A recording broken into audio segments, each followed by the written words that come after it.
Continuamos en esta mañana con nuestra serie de estudios sobre la doctrina bíblica de la santificación, y en nuestra serie que hemos estado llevando desde hace ya varios domingos, nos encontramos en este momento estudiando el papel preponderante que tiene nuestra interacción con el pueblo de Dios en nuestra santificación personal.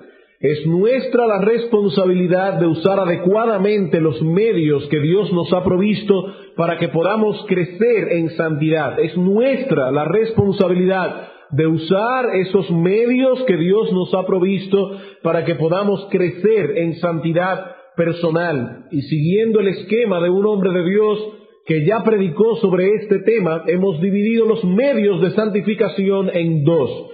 En primer lugar, estamos viendo los medios corporativos y en segundo lugar veremos los medios individuales de santificación. Los medios corporativos son aquellos que fluyen en el contexto de nuestra relación con la iglesia. Los medios corporativos de santificación son aquellos que fluyen en el contexto de nuestra relación con la iglesia a la cual pertenecemos. Los medios individuales son aquellos que fluyen en el contexto de nuestra relación solitaria con Dios, como cuando estamos haciendo nuestro devocional personal, cuando meditamos nosotros solos en la palabra de Dios, en la persona de Dios. Esos son medios individuales de santificación. En el primer estudio que dimos sobre los medios corporativos de santificación, vimos en la Escritura la enorme importancia que tales medios tienen para nuestra santificación personal. Y lo hicimos bajo dos líneas de pensamientos. Vimos en primer lugar que cuando todo creyente es unido salvíficamente a Cristo, es igualmente unido a su iglesia.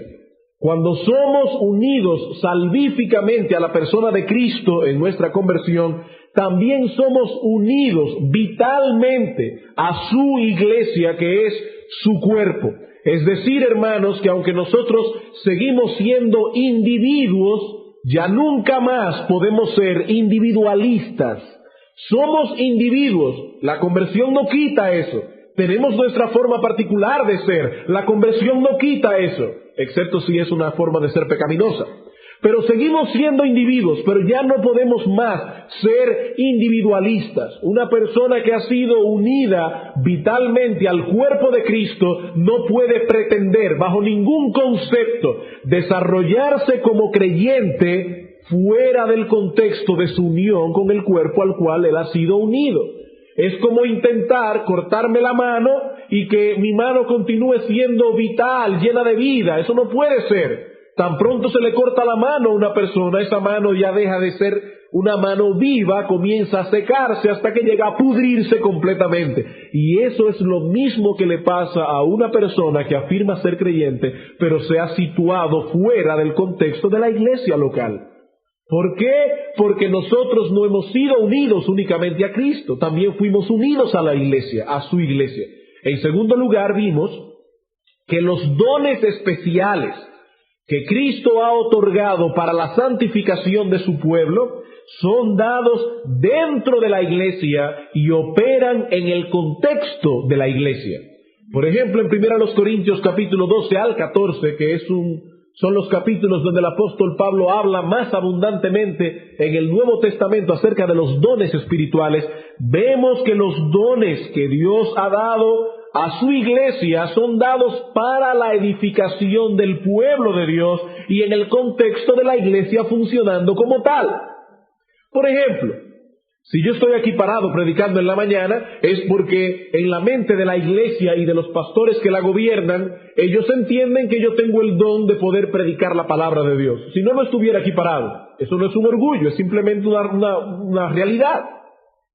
Ustedes se imaginan que yo ahora tome este don que pensamos que el Señor me ha otorgado y me vaya de la iglesia y diga: de ahora en adelante yo he decidido usar ese don para mí mismo. Yo voy a ponerme en mi habitación delante de un espejo y todos los días o semana tras semana me voy a predicar la palabra de Dios.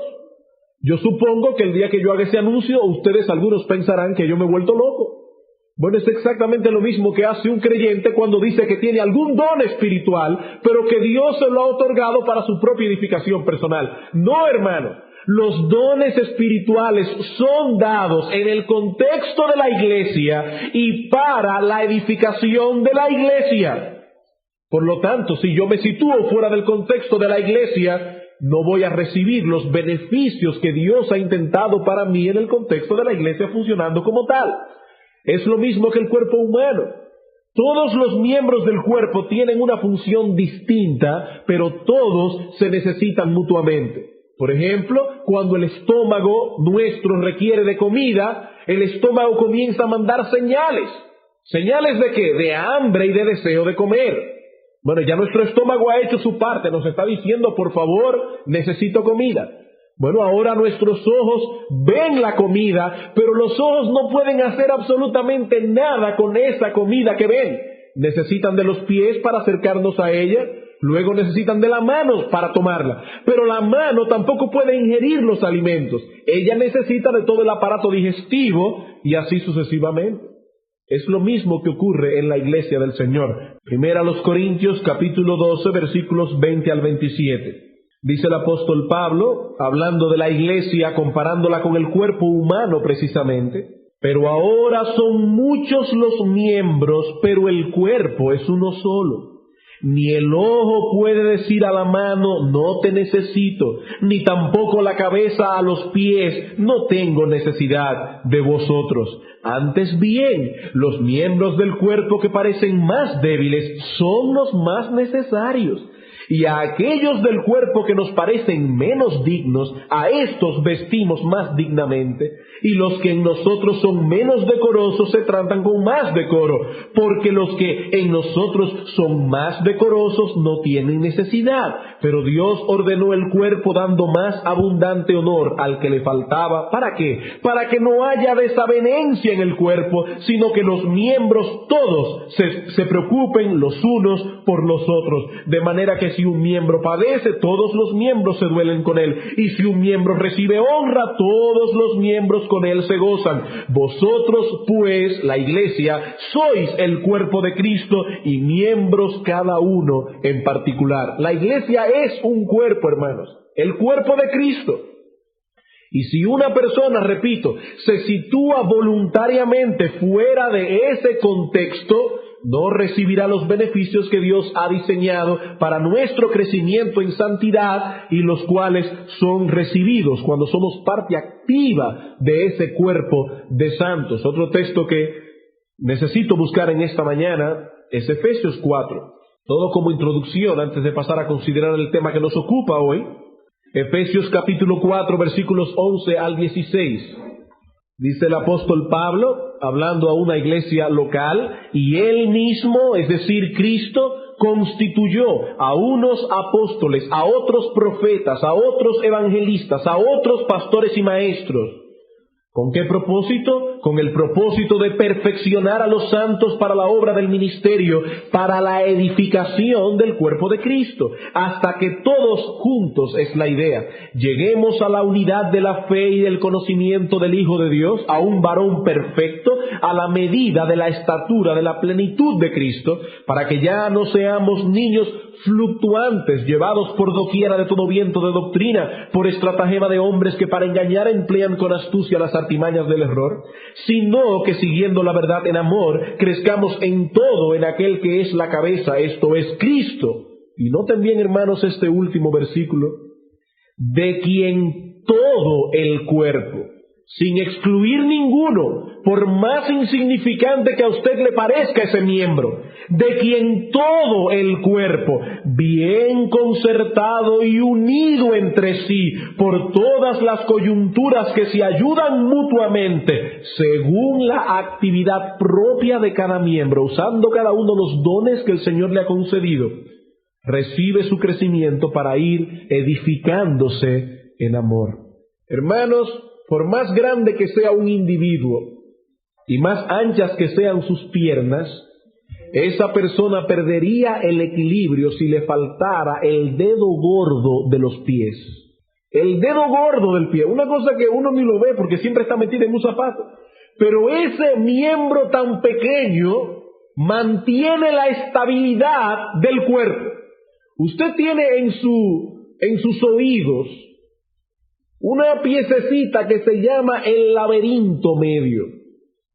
Si esa pequeña pieza llamada laberinto se inflama, a usted le da laberintitis. Y si a usted le da laberintitis, usted comienza a tener mareos y no puede sostenerse en pie simplemente porque hay una pequeña pieza dentro del cuerpo que usted ni siquiera la ve y tal vez, aparte del domingo hoy que lo ha oído, tal vez nunca en su vida había oído hablar del laberinto medio. Sin embargo, a usted le mantiene el equilibrio esa pequeña pieza que está allí y usted no puede permitir que se inflame esa pequeña pieza.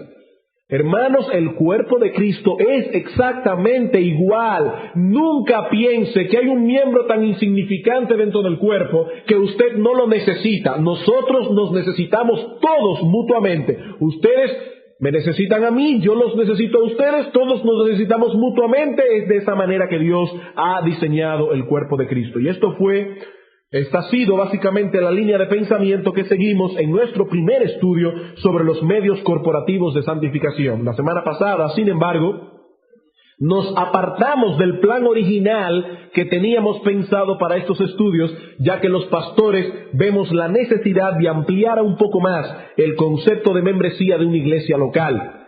Ya hemos visto la enorme importancia de ser miembro de una iglesia local, pero ahora es necesario que ampliemos un poco más este concepto, ya que muchos penosamente se sienten tranquilos al respecto simplemente porque sus nombres aparecen en la lista de membresía de una iglesia. Dicen, bueno, yo soy miembro de una iglesia, mi nombre aparece registrado en la lista de miembros de la iglesia, yo fui bautizado. No, hermanos, eso no es suficiente. Otros, peor aún, se sienten tranquilos porque son miembros de la Iglesia Universal del Señor. Tampoco eso es suficiente, hermanos. Tenemos que pertenecer en una forma activa a una iglesia local de creyentes en Cristo. Y para tratar este tema de lo que significa ser miembros de una iglesia, también hemos seguido dos líneas de pensamiento. En primer lugar, vimos el domingo pasado lo que todo miembro tiene derecho a esperar de su iglesia. Si usted es miembro de una iglesia o está pensando ser miembro de alguna iglesia, ¿cuáles son aquellas cosas que usted tiene derecho a esperar de su iglesia?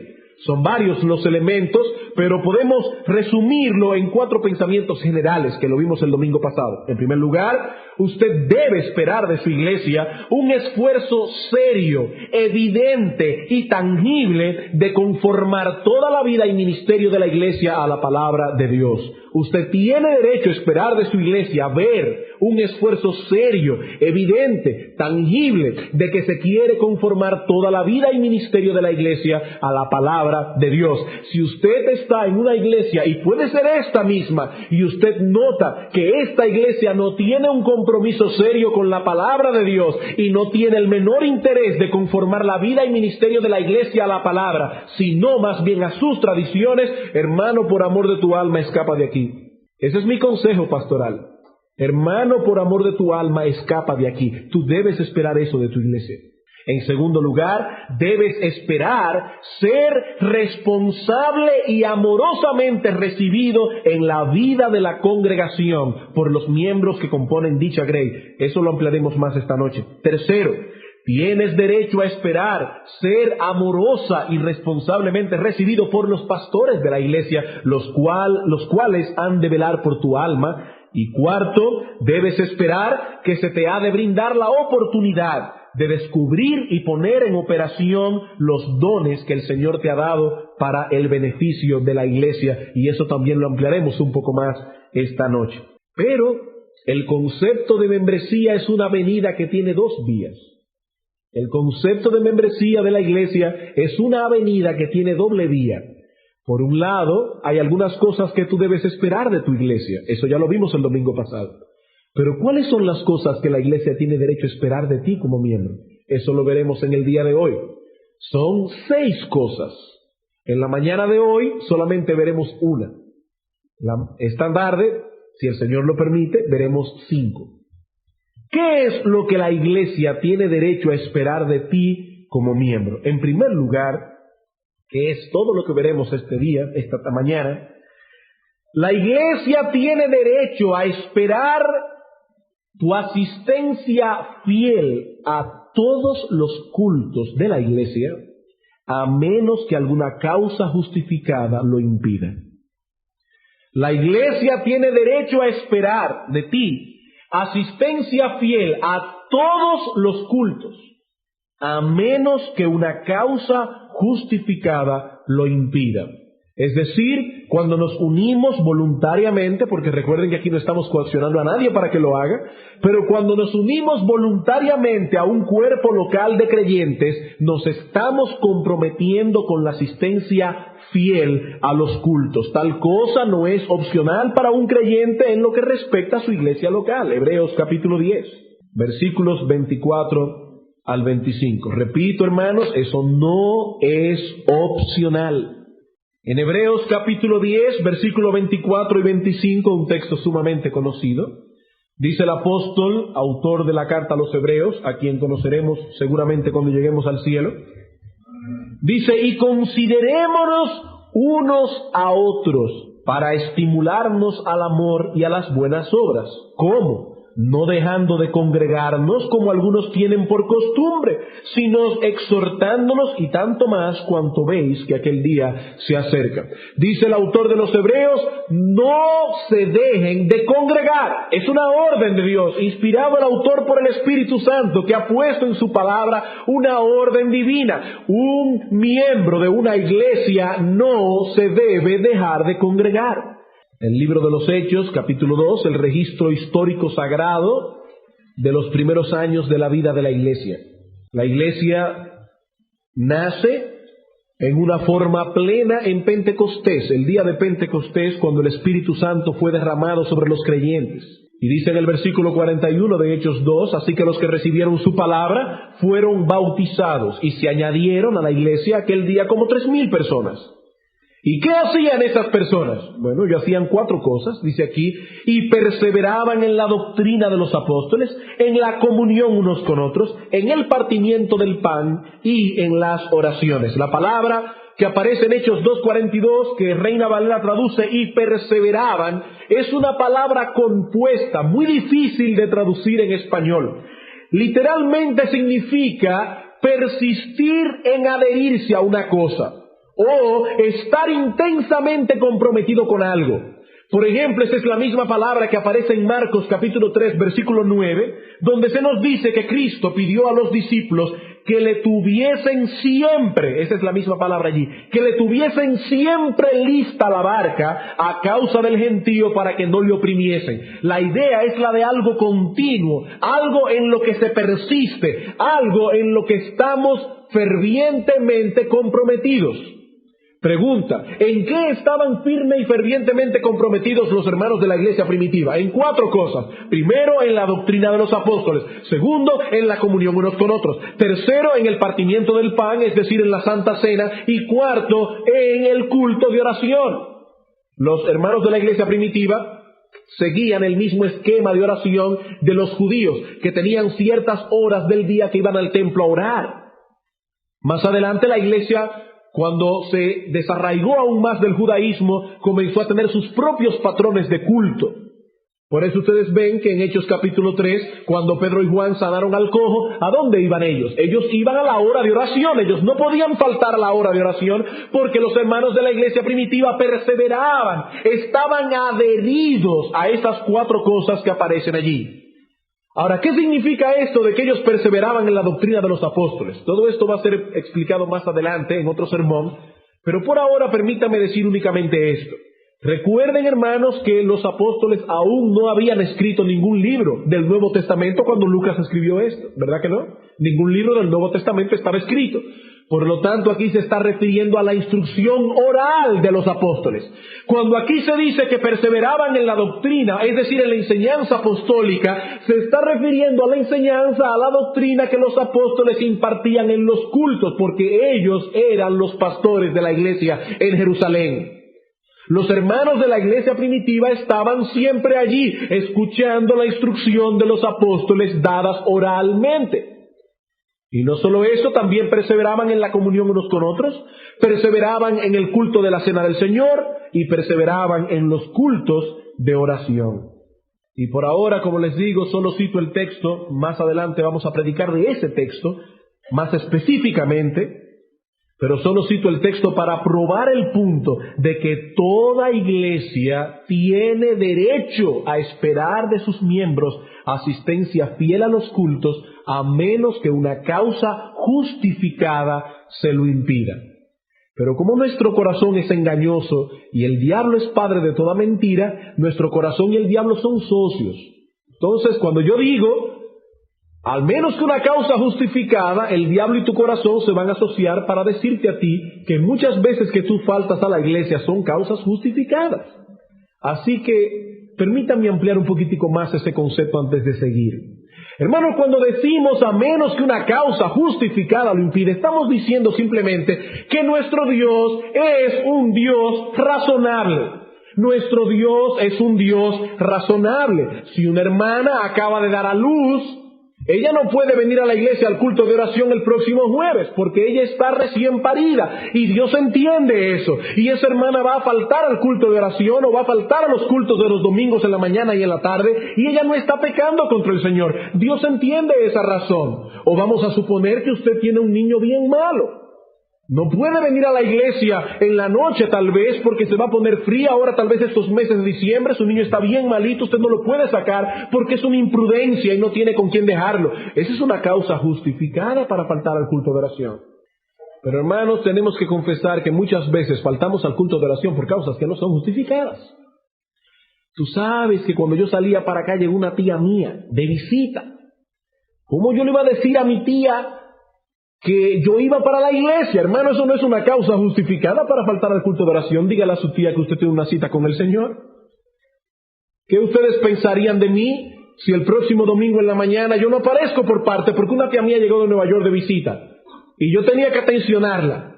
¿Qué ustedes pensarían de mí? Ah, no, pero claro, tú eres el predicador. No, hermano, yo vine aquí a predicar y tú viniste aquí a oírme predicar. Tenemos la misma responsabilidad delante del Señor. Los dos venimos a adorar al Señor. Eso no es una causa justificada para faltar al culto de la iglesia. Bueno, fíjate que me dolía un poco la cabeza. Hermanos, créanme, yo he venido muchas veces a predicar este púlpito con dolor de cabeza. Eso no es una causa justificada para faltar al culto de adoración al Señor. Estamos hablando de una causa que real y efectivamente te impida venir a la iglesia a adorar al Señor. Por cualquier otra causa, ningún miembro tiene derecho a ausentarse de los cultos de la iglesia. Es una falta ausentarse de los cultos de la iglesia. Vamos a suponer un hermano universitario que cuando iba a tomar sus materias se dio cuenta de que no había forma de que los jueves en la noche le quedara libre y tiene que ir a la universidad. Bueno, entendemos, esa es una causa justificada. Los jueves, no los domingos, porque esos días no se estudia. Los jueves. Pero hermanos, aún hasta los hermanos universitarios, a la hora de hacer su horario, deberían hacer el esfuerzo por ver si el jueves en la noche ese día le cae libre para poder estar aquí con la iglesia adorando al Señor. Tampoco es una causa justificada el hecho de que yo no tengo con quién dejar los niños en la casa. Usted puede traerlo a la iglesia. Usted puede traerlo y comenzar a enseñarle dominio propio a sus hijos para que estén allí sentados tranquilos, escuchando la palabra de Dios y orando juntamente con el pueblo de Dios. Yo no estoy diciendo nada que no esté en la Escritura. Vaya a ver en la historia del pueblo de Israel cuántas veces proclamaban días de ayuno y oración, incluyendo con los niños. Y Dios no es un Dios cruel cuando Dios pide que su pueblo venga a poner sus peticiones delante de Él. Si usted es miembro de esta iglesia, hermano, nosotros estamos esperando de usted fidelidad en asistencia a los cultos de la iglesia. Pienso, hermanos, que es tan importante este punto que debemos detenerlo aquí y estudiarlo cuidadosamente. Si usted es miembro de esta iglesia o está considerando serlo en un futuro, debe comprender que nosotros esperamos esto de usted. Y aunque basta con el hecho de que Dios ordena en su palabra que no dejemos de congregarnos para que cumplamos fielmente con este mandamiento, permítanme dar 5 argumentos que puedan atar nuestras conciencias de tal modo que entendamos que es un pecado grave a los ojos de Dios faltar a los cultos de la iglesia a no ser por una causa justificada. Vamos a ver 5 argumentos que puedan atar nuestras conciencias para que entendamos que es un pecado grave. Debo aclarar que estos argumentos que vamos a dar se refieren primariamente al culto de adoración de los domingos, no al de oración de los jueves o de cualquier otro día que cualquier iglesia quiera tener. Eso lo veremos más adelante. Por hoy nos vamos a circunscribir al culto de adoración los domingos en la mañana y en la tarde. Y también debo hacer la aclaración de que algunas de estas cosas ya fueron predicadas aquí en otro contexto y en otra forma, así que si algunos recuerdan algo, su memoria no le está fallando. De esto se predicó aquí. Pero yo estoy haciendo uso de un texto que aparece en Filipenses, donde el apóstol Pablo dice: a mí no me es molesto repetir las mismas cosas. Y algunas cosas van a ser repetidas aquí. Bien, ¿por qué es un pecado grave faltar a los cultos de adoración de la iglesia? En primer lugar, porque es en el culto de adoración donde Dios manifiesta su gloriosa presencia en una forma muy especial. En primer lugar, porque es en el culto de adoración donde Dios manifiesta su gloriosa presencia en una forma muy especial. Cuando la Escritura hace referencia a la presencia de Dios, lo hace en dos sentidos distintos, aunque relacionados entre sí. Por un lado, se nos enseña en la Escritura que Dios es omnipresente. Es decir, que Dios está en todo lugar al mismo tiempo. Por ejemplo, en el Salmo 139, versículo 7, dice el salmista: ¿a dónde huiré de tu presencia? Y el hebreo dice: ¿a dónde me iré de tu cara?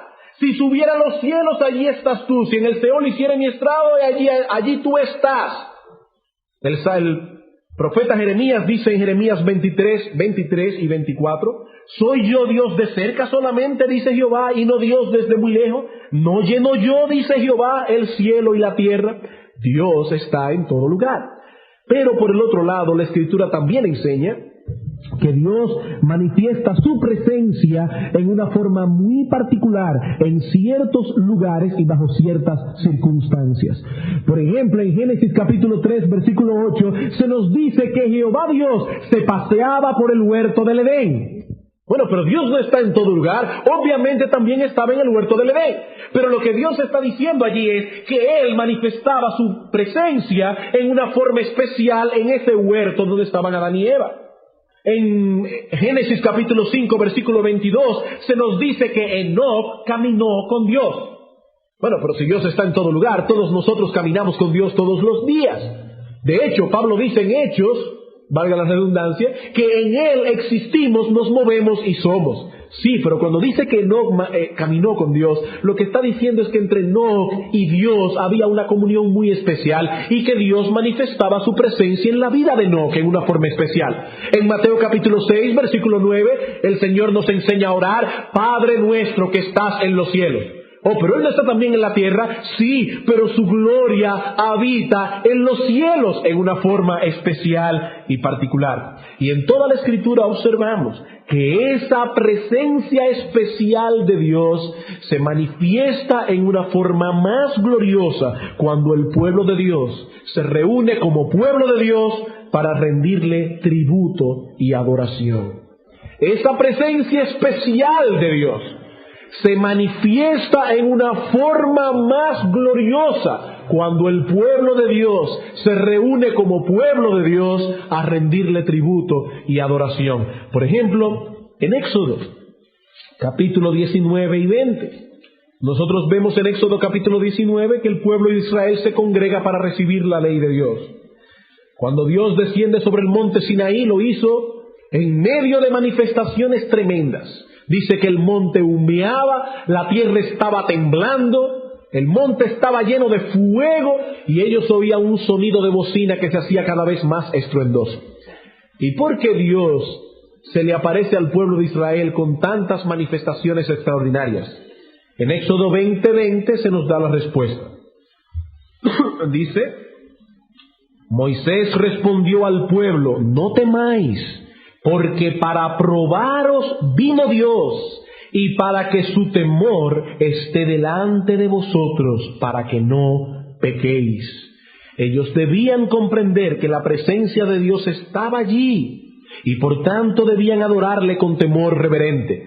Y para infundir ese temor reverente es que Dios desciende sobre ellos con tantas manifestaciones extraordinarias.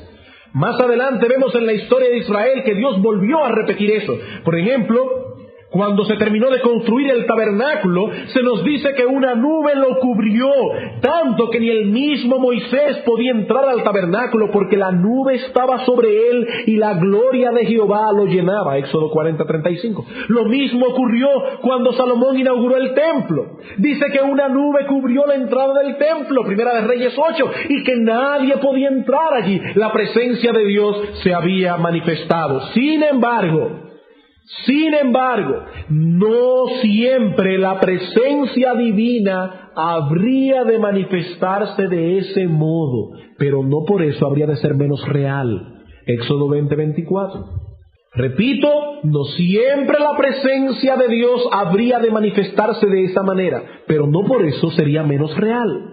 Dice aquí: altar de tierra harás para mí, y sacrificarás sobre él tus holocaustos y tus ofrendas de paz, tus ovejas y tus vacas. En todo lugar donde yo hiciere que esté la memoria de mi nombre, vendré a ti y te bendeciré. En todo lugar. Allí vendrá mi presencia, aunque tales manifestaciones no estuviesen presentes.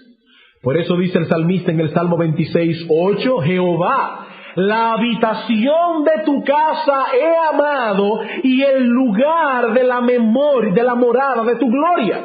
David dice: Señor, yo he amado tu casa. ¿Y cuál es la casa de Dios? Donde Él hace habitar su gloria. Y no por eso en ese lugar había un monte humeando, había un sonido de bocina, ni había temblor de tierra, pero la presencia de Jehová Dios estaba allí, porque Él prometió que donde quiera que Él haga habitar la memoria de su nombre, Él iba a hacer acto de presencia. Lo mismo dice el salmista en el Salmo 84: cuán amables son tus moradas, oh Jehová de los ejércitos, anhela mi alma, y aún ardientemente desea los atrios de Jehová. Aún el gorrión halla casa y la golondrina nido para sí, donde ponga sus polluelos cerca de tus altares, oh Jehová de los ejércitos. Bienaventurados los que habitan en tu casa, perpetuamente te alabarán. David está hablando allí de sus moradas, de sus altares, de su casa, el lugar donde Dios había prometido hacer habitar su gloria. Hermano, Dios prometió en el antiguo pacto que su presencia habría de manifestarse donde quiera que Él hiciera habitar la memoria de su nombre, y nuestro Señor Jesucristo hizo la misma promesa en Mateo capítulo 18. El Señor Jesucristo repite la misma promesa en el nuevo pacto, casi en los mismos términos de Éxodo 20:24. En Mateo 18, versículo 20, y por el contexto sabemos que el Señor está hablando aquí de la iglesia reunida como tal. Antes de decir lo que vamos a leer, el Señor ha dicho: si tu hermano peca, va y repréndelo estando tú y él solo. No te oye, lleva 2 o 3 testigos. No te oye, díselo a la iglesia. No oye a la iglesia, tenlo por gentil y publicano. Y es en ese contexto que el Señor dice, versículo 20: porque donde están 2 o 3 congregados en mi nombre, allí estoy yo en medio de ellos. ¿Qué dice Dios en el antiguo pacto? Donde quiera que yo hiciere habitar la memoria de mi nombre, vendré a ti y te bendeciré. ¿Qué dice Cristo en el nuevo pacto? Donde quiera que estén 2 o 3 congregados en mi nombre, porque Él es Jehová Dios de los ejércitos hecho carne. Donde quiera que estén 2 o 3 congregados en mi nombre, Cristo promete: allí estoy yo, su presencia en medio de ellos. La misma promesa. Hermanos, la iglesia local congregada en el nuevo pacto es la casa de Dios. Es el lugar donde Dios ha hecho habitar la memoria de su nombre. Por eso el apóstol Pablo dice, 1 Timoteo 3, 14 y 15, hablando de la iglesia congregada como iglesia, la iglesia local, no la universal. Dice Pablo a Timoteo: Timoteo, esto te escribo, aunque tengo la esperanza de ir pronto a verte, para que si tardo, sepas cómo debes conducirte en la casa de Dios, que es la iglesia del Dios viviente, columna y baluarte de la verdad. Él está diciendo: Timoteo, debes cuidar los asuntos que conciernen a la iglesia, porque la iglesia es la casa de Dios, el lugar donde Dios ha prometido que la memoria de su nombre habría de habitar. Así que aunque no veamos la nube, ni la columna de fuego, ni el monte que humea, ni oigamos el sonido de las trompetas, podemos estar completamente seguros por la fe que la gloriosa presencia de Dios se manifiesta en una forma muy especial cuando la iglesia se reúne como iglesia a adorarle. Podemos estar completamente seguros por la fe, aunque no veamos ninguna manifestación extraordinaria de su presencia. Hermanos, nosotros venimos a la iglesia a encontrarnos con Dios como pueblo suyo, a darle gracias por sus bendiciones, a entonar cánticos de adoración en su presencia, a oír su voz a través de la lectura y la predicación de su palabra. Y yo me pregunto, ¿cómo puede ser entonces que aquellos que han sido redimidos del pecado para tener comunión con Él descuiden la asistencia al culto que Dios ha planificado para encontrarse con su pueblo en una forma especial? ¿Cómo es posible que una persona que dice, que afirma haber sido redimida para tener comunión con Dios, descuide precisamente el lugar que Dios ha planificado para encontrarse con su pueblo en una forma especial y particular? Hermano, la próxima vez que faltes a un culto de adoración, procura tener una buena excusa para haber faltado a esa cita con Dios. Procura, hermano, tener una buena excusa para haber faltado a esa cita con tu Dios. De lo contrario, has cometido un grave pecado delante de sus ojos. ¿Por qué? Porque en primer lugar, Dios ha prometido que su presencia estará allí y tú, hermano, una simple criatura, lo dejó esperando. Tú, hermano, lo dejaste esperando. En segundo lugar, el culto de adoración es muy importante porque es la manifestación por excelencia de la iglesia como cuerpo de Cristo. Es la manifestación visible por excelencia de la iglesia como cuerpo de Cristo. La Escritura usa muchas figuras para referirse a la iglesia del Señor. Una novia, una esposa, una familia, un edificio, un templo. Pero la figura más completa y apropiada es la del cuerpo humano.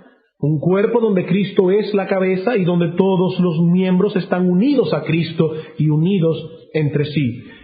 Y aunque dicha unidad es real en lo que respecta a la iglesia universal del Señor, tal unidad solo se hace visible a través de la iglesia local funcionando como tal. Y dentro de la iglesia local funcionando como tal, el momento cuando más claramente se manifiesta la unidad es en el culto de adoración.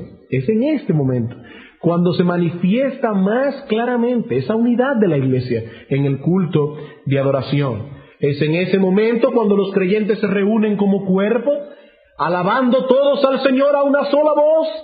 Hermanos, es muy bueno cuando uno se levanta por la mañana y el Espíritu Santo trae a nuestra alma un himno de adoración y uno en la soledad de nuestro cuarto alaba a Dios personalmente, en una forma individual. Pero aquí no venimos a eso. ¿Usted se imagina que cada uno aquí tenga deseo de cantar un himno? Y que no haya ningún director de himno, sino que de repente alguien diga, vamos todos a alabar. Y todos comienzan a cantar un himno diferente. El apóstol Pablo diría, si alguien viene a vuestro culto, ¿no pensáis que estáis locos? Sí, parece realmente una locura, porque estamos todos adorando al Señor, pero ahora corporativamente, a una sola voz. Es como si este fuera un solo cuerpo que tiene una sola voz y una sola canción que entonar. Estamos aquí como cuerpo, adorando corporativamente al Señor, así como también cuando el pastor se para aquí a orar, este no es el momento para usted orar por sus cosas. Este no es el momento para usted inclinar su cabeza, abstraerse de lo que el pastor está diciendo para llevar sus peticiones delante del Señor. No, usted tiene que hacer un esfuerzo para unirse y conectarse con las palabras del que está orando, para que sea una oración que se levanta como cuerpo delante de Dios. Lo mismo cuando estamos escuchando la palabra, es como si fuera un solo oído que está oyendo al mismo tiempo todo lo que Dios quiere decir a su iglesia. Hermanos, todo verdadero creyente anhela la compañía de los santos más que ninguna otra cosa en el mundo. Como dice el salmista en el Salmo 133, allí envía Jehová bendición y vida eterna. ¡Qué bueno! ¡Cuán bueno es habitar los hermanos juntos en armonía! Eso es un anhelo que fluye del corazón de un verdadero creyente. Así que la falta de interés de asistir al culto revela un decaimiento o, en el peor de los casos, una ausencia total de ese principio de amor que el Señor pone en cada corazón regenerado. Lo que quiero decir es que una apatía, una falta de deseo de asistir al culto de adoración revela o un decaimiento espiritual muy serio, o simplemente revela que usted no es cristiano. Tan serio como eso, revela que usted no es creyente, usted no pertenece a este pueblo. Y por cuanto no pertenece a este pueblo, usted no le interesa reunirse con este pueblo. Dice el Señor a través del apóstol Juan, primera de Juan, capítulo 4, versículo 20, que nadie puede decir que ama a Dios a quien no ha visto, sino ama a su hermano a quien ha visto. Si usted no tiene deseo ni anhelo de reunirse con el pueblo de Dios, usted no anhela estar en esta casa con los santos redimidos, o usted está muy mal espiritualmente, o simplemente usted no tiene vida espiritual, usted no es creyente. Ese principio de amor que el Espíritu Santo implanta en el corazón de los regenerados no aparece visible en usted, sencillamente porque nunca ha sido puesto allí. Tercero, es en el culto de adoración donde se promueve y se fortalece más efectivamente la unidad de la iglesia. ¿Por qué el culto de adoración es tan trascendental? Porque es en el culto donde se promueve y se fortalece más efectivamente la unidad de la iglesia. ¿Cómo? De dos maneras. En primer lugar, por la uniformidad de criterio en lo tocante a la fe que provee la predicación de la palabra.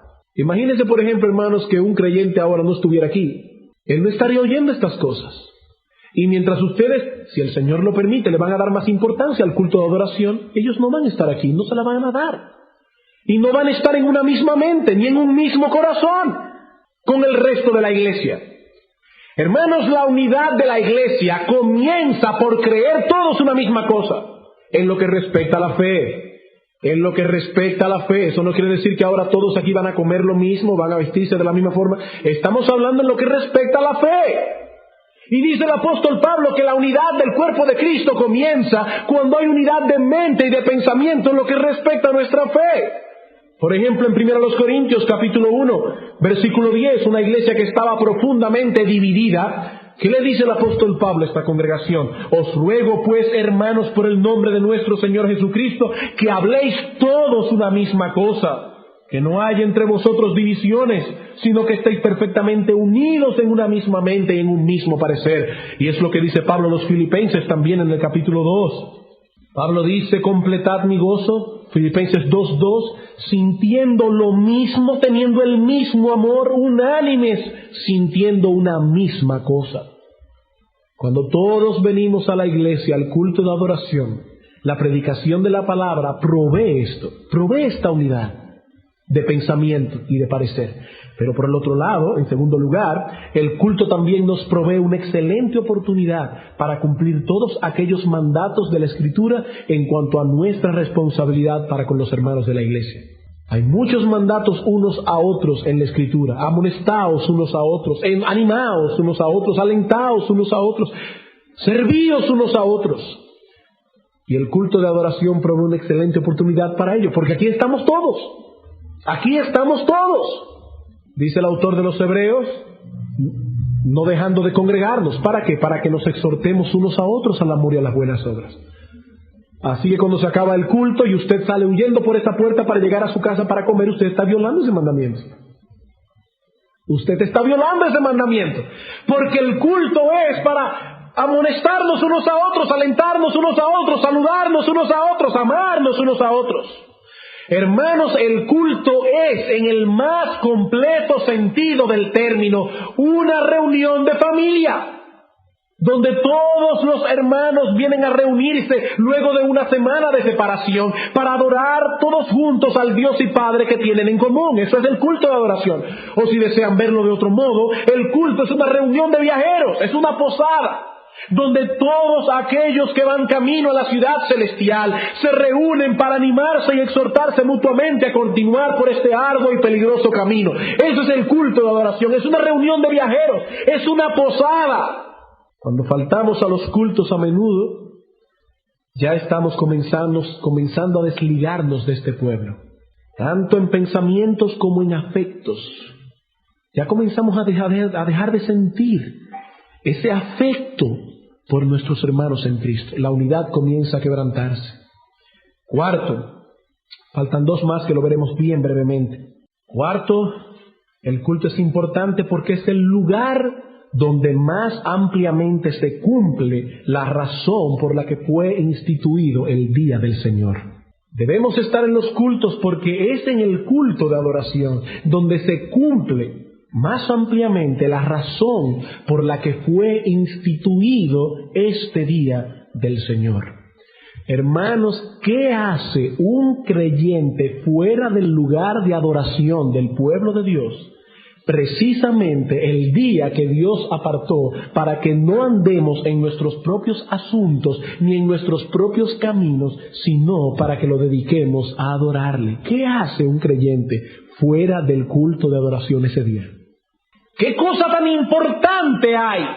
Hermanos, a menos que no exista una razón válida, el lugar de los creyentes en el Señor, en el día del Señor, es con el pueblo del Señor, adorándole y escuchando su voz.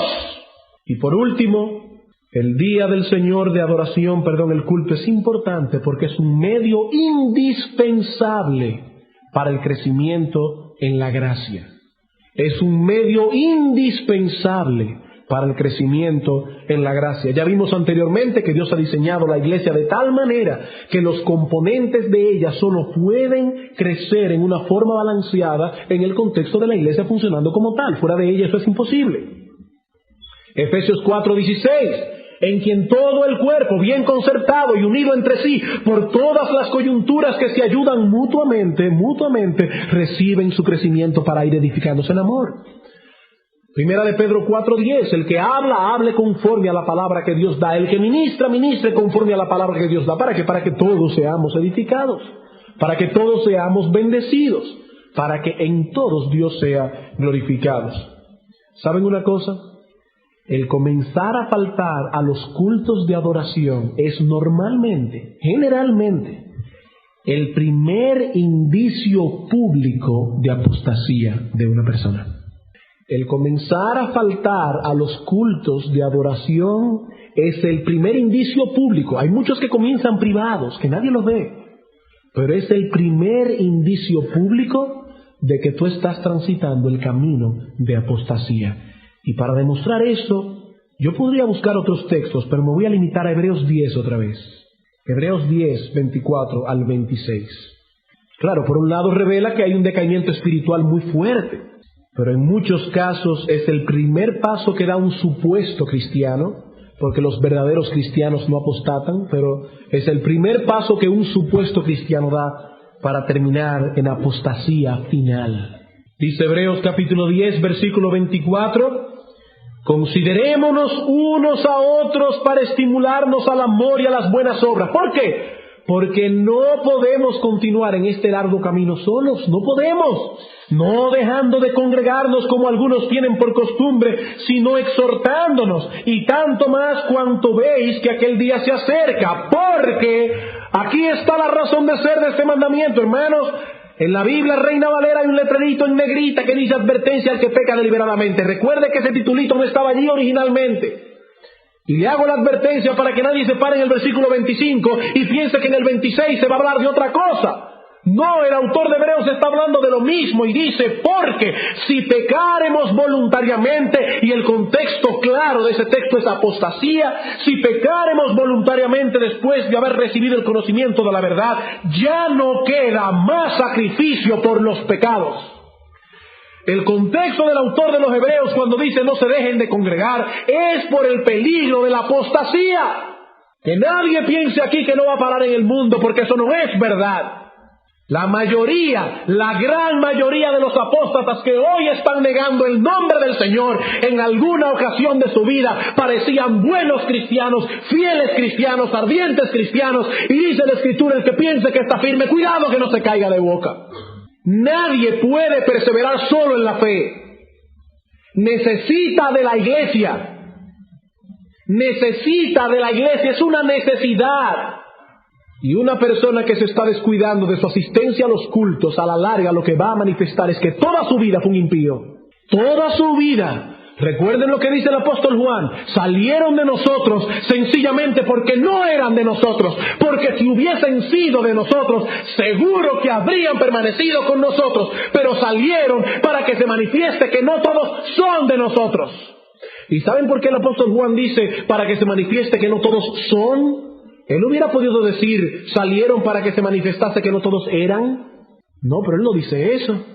Él dice salieron para que se manifieste que no todos son en tiempo presente. Eso quiere decir, hermanos, que aún en medio nuestro puede haber todavía personas que algún día serán trofeos del diablo cuando la iglesia diga: y fulano no di que era creyente. Hermano, comienza a faltar a los cultos y estás empezando a caminar el camino de los apóstatas. Esto es serio. Tome un carbón, por más encendido que esté, y aléjelo del fogón, y usted va a ver lo que va a pasar. Usted va a ver lo que va a pasar. Terminará enfriándose completamente. Bien, hermanos, no tenemos el tiempo para continuar estudiando lo que toda iglesia tiene derecho a esperar de sus miembros. Por ahora nos hemos detenido más ampliamente en el primero de esos deberes. ¿Cuál es? La iglesia tiene derecho a esperar de ti como miembro que vas a asistir fielmente a los cultos, a menos que una causa justificada en la providencia divina lo impida. Pero debo añadir aquí, para concluir, que aunque ciertamente ese es nuestro deber, hermanos, también es nuestro privilegio. Asistir a los cultos es verdad, es nuestro deber. Pero para todo creyente verdadero, esta es una obligación que cumplirá con toda la alegría de su corazón. Para todo verdadero creyente. Hermanos, ¿qué puede ser más placentero para un cristiano que venir a encontrarse con aquel que fue destrozado en una cruz para salvarlo del infierno? ¿Qué puede ser más placentero para un cristiano que venir a adorarle en gratitud, a escuchar su voz en la lectura y predicación de la palabra? ¿Qué puede ser más placentero? ¿O qué puede ser más placentero para un hijo de Dios que venir a encontrarse con el pueblo de Dios después de toda una semana rodeado de impiedad? ¿O tú no te cansas de estar rodeado de tus amigos impíos? En tu trabajo, ¿no te cansas? Qué bueno venir aquí a estar entre santos, entre hombres y mujeres redimidos por la sangre de Cristo. ¡Qué bueno es! Hermano, si eres miembro de esta iglesia o estás pensando serlo en un futuro, esta iglesia espera de ti asistencia fiel a los cultos. Y a la luz de todo lo visto hoy, acerca de la enorme importancia de este deber y privilegio nuestro, yo te pregunto, ¿cómo está tu corazón al respecto? ¿Cómo está tu corazón? ¿Asistes fielmente a los cultos con un corazón expectante, sabiendo que Dios ha prometido que va a estar allí? ¿Tú vienes desde tu casa con un corazón expectante, recordando que Dios hará presencia en medio nuestro? ¿Cómo te sientes cuando tienes que faltar a los cultos por una causa justificada? ¿Cómo te sientes, hermano? ¿Te sientes verdaderamente triste por no haber podido estar con los santos adorando al Señor? ¿O a ti te tiene sin cuidado eso? Hermano, sé honesto, porque eso revelará la condición de tu corazón. ¿Cómo te sientes cuando por una causa justificada tienes que faltar al culto? Cuando no pudiste cuadrar tu horario universitario para estar aquí los jueves en la noche con el pueblo del Señor, llevando sus peticiones delante de su trono. ¿Cómo te sientes? Hermano, si no te importa, no te engañes a ti mismo. Tú no estás bien espiritualmente, si acaso eres creyente. No te engañes a ti mismo. ¿Es para ti una carga o un deleite estar aquí hoy en la mañana? ¿Haces un esfuerzo por sacar de los cultos el mayor provecho posible? Poniendo atención a todo cuanto allí ocurre, esforzándote luego por tener comunión con los hermanos a la salida, meditando en la tarde en todo lo aprendido en la mañana. ¿Tú haces eso para poder sacar el mayor provecho del culto? Hermanos, el culto de adoración es, en definitiva, un anticipo del reino de los cielos. Estamos en el reino de los cielos ya, pero en cierta forma todavía no. No hemos llegado a nuestro destino final. Y el cielo es el culto de adoración, solo que mucho, infinitamente más ampliado. Si tú no anhelas el culto de adoración, es porque posiblemente tampoco anhelas el cielo. Si tú no anhelas el cielo, posiblemente es porque no perteneces allí. Vamos a orar. Oh Señor, nos hacemos eco de aquellas palabras que fueron pronunciadas en un momento de turbación por el apóstol Pedro cuando estaba en el monte y vio la gloria de tu Hijo transfigurarse en su presencia. Cuán bueno es estar aquí. Pedro quería hacer en aquella ocasión 3 enramadas para quedarse en el monte santo, contemplando tu gloria. Oh Señor, te pedimos perdón, porque debemos reconocer que no siempre hemos tenido esa expectativa, porque no hemos estado contemplando tu gloria con los ojos de la fe. Pedro te vio glorificado, ya tú estás glorificado. Por lo tanto, cuando haces presencia en el culto, es el Cristo glorificado quien está aquí. Oh Señor, que tu Santo Espíritu use toda esta información que hemos predicado en esta mañana y nos ponga el mismo sentimiento que había en Pedro en aquella ocasión. Qué bueno es estar aquí, para que vengamos con ese mismo sentido de expectación y de anhelo esta tarde, para participar en la cena del Señor, como hacemos al final de cada mes, y también para seguir escuchando cuáles son nuestras responsabilidades como miembros de esta iglesia. Sé con nosotros ahora, Padre, te lo suplicamos en Jesús.